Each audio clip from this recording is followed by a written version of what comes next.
বাঙালির পছন্দের ডেস্টিনেশন দীপুদা, দীঘা, পুরী, দার্জিলিং। গরমের ছুটির আড়মোড়া কাটিয়ে বছর 12 কিরণ তার বাবা মা আর দিদির সাথে গেছিল পাহাড় দেখতে।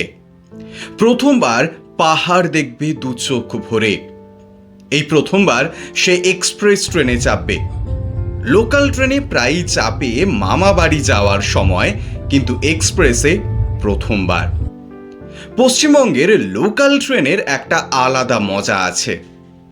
মশলা মুড়ি, বাদাম পাটালি, চপ, সিঙ্গাড়া, কীর্তন, বাউল, মাথার মলম, বাঙালি বাবার বশীকরণ পোস্টার, এইসব তার মুখস্থ।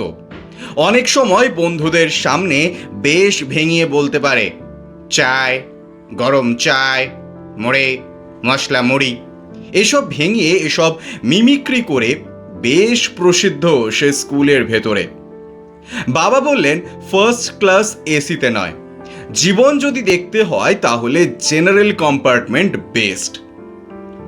ট্রেনে ওঠার পরে বুঝলো কারণটা। কলেজ ইউনিভার্সিটির দাদা দিদিগুলো গান করছে। মিউজিক ভিডিওতে দেখেছে এই রকম গিটার নিয়ে গান করতে ট্রেনের ভেতর। একটা লোক আপন মনে বাইরের দিকে দেখছে।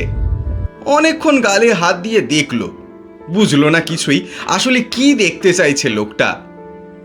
ট্রেনটা যখন পাহাড়ের রূপ দেখাতে শুরু করলো, তখন কিরণও বুঝলো কেন সুনির্মল বসু লিখেছিলেন, পাহাড় শিখায় তাহার সমান, হই যেন ভাই মৌন মহান। কিন্তু কে জানতো এত মৌনতা হঠাৎ ত্রাহি ত্রাহি চিৎকার সৃষ্টি করবে। পেছন থেকে সজোরে একটা মালগাড়ি ধাক্কা মারলো।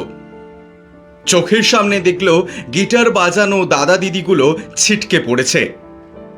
বাইরের দিকে তাকিয়ে থাকা লোকটার চোখের পলক পড়ছে না। বুকটা, ওটাও তো ওঠানামা করছে না। আর মা বাবা, ওরা কোথায়?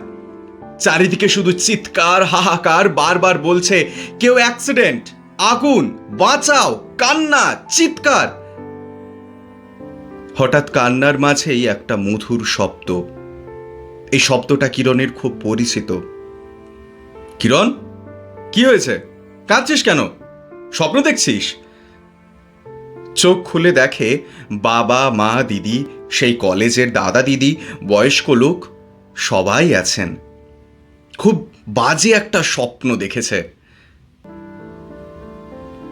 কিন্তু এই রকম স্বপ্ন সবাই দেখছে না। যেমন 17 জুন 2024 সকালে কাঞ্চনজঙ্ঘা এক্সপ্রেস ট্রেনের মানুষগুলো দেখেননি।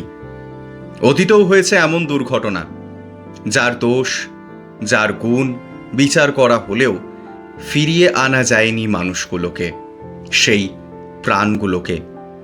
নেতা মন্ত্রী এসছেন, আমলা এসছেন, ফিরিয়ে আসা যায়নি প্রাণগুলো। লেখালেখি হয়েছে, সভা হয়েছে, ফিরে আসেনি প্রাণগুলো।